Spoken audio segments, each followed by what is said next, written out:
अस्सलामुअलैकुम बोलीस में खुशामदीद। मैं हूँ गौहर इशरत। हेडलाइंस आपने जानी। बुलेटिन के सिलसिले को आगे बढ़ाएं और अब आपको बताएं कि मायूसी फैलाने और डिफॉल्ट की बातें करने वाले लोग आज कहाँ हैं, क्या इनको जवाबदेह नहीं ठहराना चाहिए जबकि इस मुतालिक आपको बताएं कि army chief general Asim Munir का बिजनेस कम्युनिटी से खिताब कहा कि सिर्फ पाकिस्तानी ही पाकिस्तान को बेल आउट के जरिए माशी इस्तेहकाम ला सकते हैं। आप अपना पैसा लेकर पाकिस्तान आए और अवाम भी कमाए, मुल्क भी तरक्की करे। कोई चीज़ बशमूल सियासत मुल्क से मुकद्दम नहीं। पाकिस्तान के अलावा हमारी कोई शनाख्त नहीं। हम सबको ज़ाती मफाद पर पाकिस्तान को तरजीह देनी चाहिए, जबकि पाकिस्तान के रोशन और मुस्तहकम मुस्तकबिल पर कामिल यकीन है। एक साल पीछे चले जाएं तो मायूसी के बादल अब छट चुके हैं, जबकि आज मईशत के तमाम इशारे मुस्बत हैं। मज़ीद बेहतर होंगे डिजिटल सरहदों की हिफाजत और अवाम की डिजिटल सिक्योरिटी रियासत की जिम्मेदारी है। इनके अलावा हमारी शनाख्त नहीं। कोई चीज बशमूल सियासत मुल्क से मुकद्दम नहीं। अब सबको जाती मफाद पर पाकिस्तान को तरजीह देनी चाहिए। Army chief general Asim Munir ने वाज़ेह पैगाम दे दिया। कराची में ताजर बरादरी से खिताब में सिपा सालार ने कहा, मायूसी फैलाने और डिफॉल्ट की बातें करने वाले किधर हैं? क्या उनको जवाबदेह नहीं ठहराना चाहिए? मैंने गुज़श्ता नशिस्त में भी कहा था कि मायूसी मुसलमान के लिए हराम है। आज पाकिस्तान की मईशत के तमाम इशारे मस्बत हैं। एक साल पहले छाए हुए मायूसी के बादल आज छट चुके हैं। जितने भी मुश्किलात हों, अगर हम सब मिलकर खड़े हो जाएं तो कोई पाकिस्तान का कुछ बिगाड़ नहीं सकता। मुआशी इस्तेहकाम से मुतालिक सिपा सालार ने कहा, आप अपना पैसा लेकर पाकिस्तान आए। सिर्फ पाकिस्तानी ही पाकिस्तान में बेल आउट के जरिए मुआशी इस्तेहकाम ला सकते हैं। आर्मी चीफ ने वाज़ेह किया कि दहशत गर्दी की पुष्ट पनाही गैर कानूनी कारोबार करने वाले करते हैं, जिनके पीछे मखसूस अनासिर होते हैं। मुल्क की डिजिटल सरहदों की हिफाजत और आवाम की डिजिटल सिक्योरिटी रियासत की जिम्मेदारी है। मुझे पाकिस्तान के रोशन और मुस्तहकम मुस्तकबिल पर कामिल यकीन है। रियासत माँ की तरह है। बानी पीटीआई को रावलपिंडी पुलिस ने बाज़ाब्ता गिरफ्तार कर लिया है। बानी पीटीआई को थाना न्यू टाउन के मुकदमे में गिरफ्तार किया गया। इस मुतालिक मुकदमे में इंसदाद दहशतगर्दी एक्ट और जलाओ घिराव पथराव पुलिस से मुज़ाहमत की दफ़ात शामिल की गई। मुकदमे में सरकारी इमलाक को नुकसान पहुँचाने समेत दीगर दफ़ात शामिल की गई हैं। SSP इन्वेस्टिगेशन की सरबराही में टीम तफ्तीश कर रही है, जबकि बानी पीटीआई को आज जिस्मानी रिमांड के हुसूल के लिए अदालत में पेश किया जाएगा।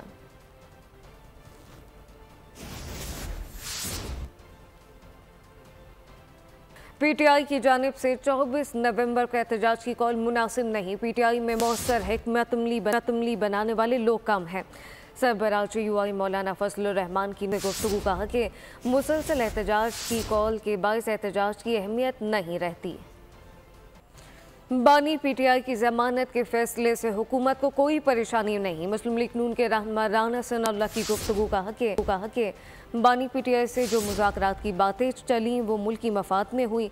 बानी पीटीआई चाहते हैं कि इनको वज़ीर आज़म हाउस में बिठा दिया जाए और हमें जेल में डाल दिया जाए। बानी पीटीआई की तोशाखाना 2 केस में जमानत मंजूर कर ली गई। इस्लामाबाद हाई कोर्ट ने एक सफ़े पर मुश्तमिल मुख्तसर हुक्मनामा जारी किया। हुक्मनामे में वाज़ेह किया गया कि 10 लाख रुपए मचल को 2 जमानतों के बस जमानत की जाती है। साथ साथ सितंबर और अक्टूबर में रावलपिंडी में दर्ज मुकदमात रहाई में रुकावट है।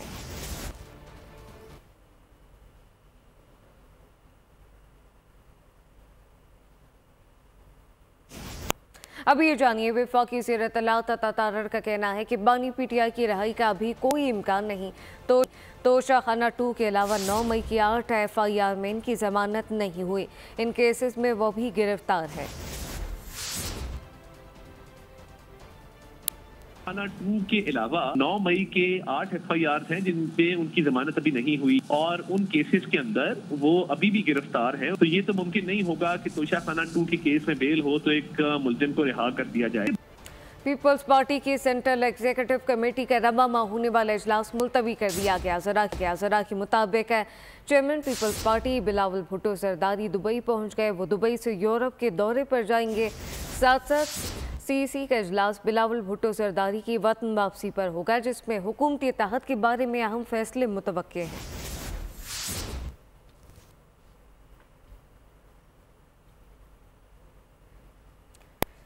हसन नवाज का दिवालियापन 29 अप्रैल 2025 को खत्म हो जाएगा। HMRC और हसन नवाज के दरमियान टैक्स के तनाज़े की रकम 10 लाख पाउंड से कम है। टैक्स का तनाज़ा है किसी जुर्म, धोखाधड़ी या मनी लॉन्ड्रिंग की तहकीकात नहीं। कानूनी सराह के मुताबिक हसन नवाज और महकमा टैक्स HMRC के दरमियान एक कंपनी के टैक्स का तनाज़ा 2020 में शुरू हुआ था। तनाज़े की पहली समाअत 4 दिसंबर 2023 को जज जोन्स ने की। हसन नवाज का दिवालियापन 1.5 बरस से कम अरसे में ख़त्म हो जाएगा।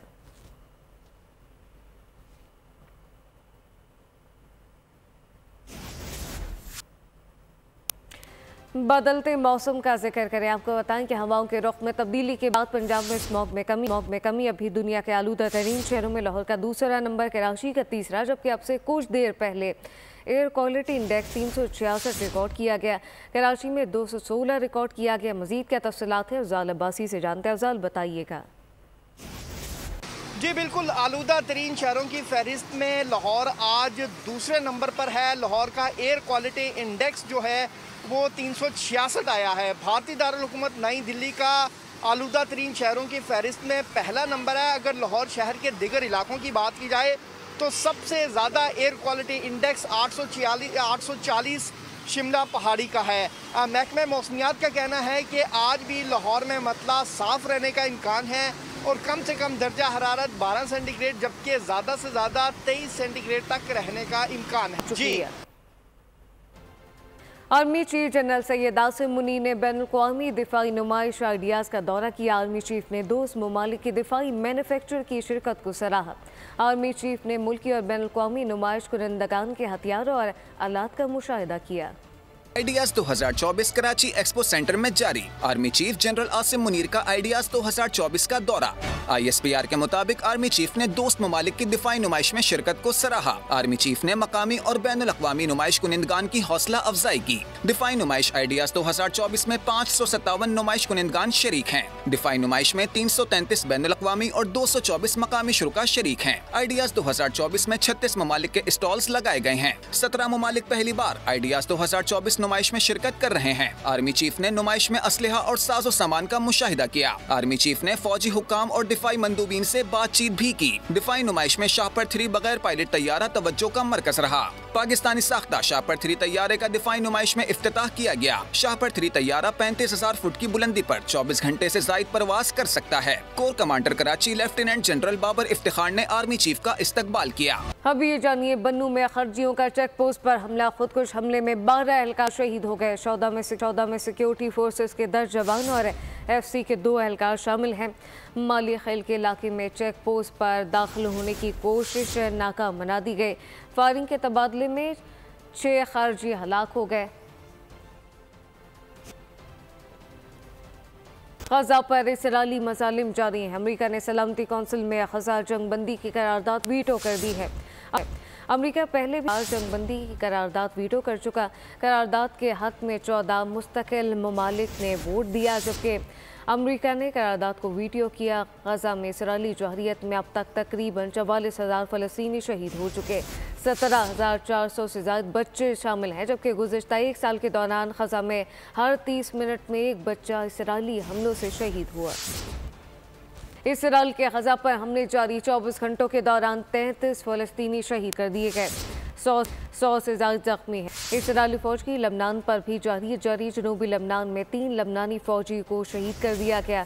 जनूबी लबनान में इसराइली फ़ौज के रॉकेट हमले में अक़वाम मुत्तहिदा अम फ़ौज के 4 एहलकार ज़ख्मी। अक़वाम मुत्तहिदा अम फ़ौज का कहना है कि ज़ख्मी अम फ़ौज के एहलकारों का ताल्लुक घाना से है। लबनान में इसराइली हमलों में शहीद अफराद की तादाद 3,544 हो गई। 15,036 ज़ख्मी हो चुके। बरतानिया भर में शदीद बर्फबारी से स्कूल बंद हैं, ट्रेनें ताख़ीर का शिकार हैं, जबकि बकिंगम समेत दीगर इलाकों में बारिश और यालाबारी जारी है। ट्रेनों की रवानगी में ताख़ीर, जबकि हज़ारों मुसाफिर मुश्किलात का शिकार हैं। आर्कटिंग में बर्फानी तूफान के बाद हफ्ते के आखिर में मज़ीद बर्फबारी की पेशगोई की गई। मेट ऑफिस का कहना है कि शुमाल मगरबी मेनलैंड के कुछ हिस्सों में 10 इंच तक बर्फबारी हो सकती है। मेनलैंड, आयरलैंड और दीगर में भी बर्फबारी के लिए वार्निंग जारी कर दी गई है। T20 blind cricket world cup Sri Lankan blind cricket team Lahore पहुंच गई। पाकिस्तान ब्लाइंड क्रिकेट एसोसिएशन के ओहदेदारों ने श्रीलंकन टीम का इस्तकबाल किया। साथ साथ आपको ये भी बताएं कि इस्तकबाल किया गया। T20 blind cricket world cup 23 नवंबर से लाहौर में शुरू होगा।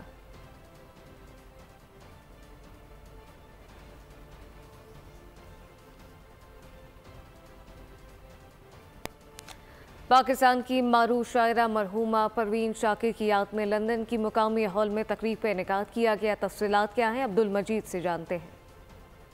पाकिस्तान की मशहूर शायरा परवीन शाकिर के इजाज़ में इल्फर्ड लंदन के टाउन हॉल में एक शानदार तकरीब का इनेकाद किया गया। हमारे साथ इस वक्त इस प्रोग्राम के ऑर्गेनाइजर सईदा कौसर साहिबा मौजूद है। कौसर साहिबा क्या कहती है परवीन शाकिर के हवाले से? देखिए, परवीन शाकिर जी का नाम जो है वो इतना मशहूर और मारूफ है कि आज उनकी वफ़ात के इतने सालों के बाद भी जब हमने यहाँ पे प्रोग्राम का इनेकाद किया है तो उनको ज्वाइन करने के लिए, उनकी याद को मनाने के लिए पूरे यूके के डिफरेंट जो शहर हैं उनसे हमें लोगों ने ज्वाइन किया है। इंडिया से हमारे दोस्त आए हैं, साथी आए हैं, अहबाब आए हैं, शोहरा इकराम आए हैं। पाकिस्तान से हमें शोहरा इकराम ने ज्वाइन किया है और मैं समझती हूँ कि ये बहुत ही शानदार और कामयाब प्रोग्राम रहा। अच्छा, परवीन शाकिर साहबा के हवाले से एक शेर आप पढ़ दें। कू बकू फैल गई बात शनासाई की, उसने खुशबू की तरह मेरी पजीराई की। जी, ये थी सईदा कौसर साहिबा जो आज के इस प्रोग्राम के हवाले से हमें बता रही थी कि अब्दुल न्यूज़ बुलेटिन से फिल वक्त इतना ही। मजीद खबरों और अपडेट्स के लिए विजिट कीजिए हमारी वेबसाइट bolnews.com। आप देखते रहिए बोल न्यूज़। सब्सक्राइब करें और बेल दबाएं ताकि कोई खबर रह न जाए।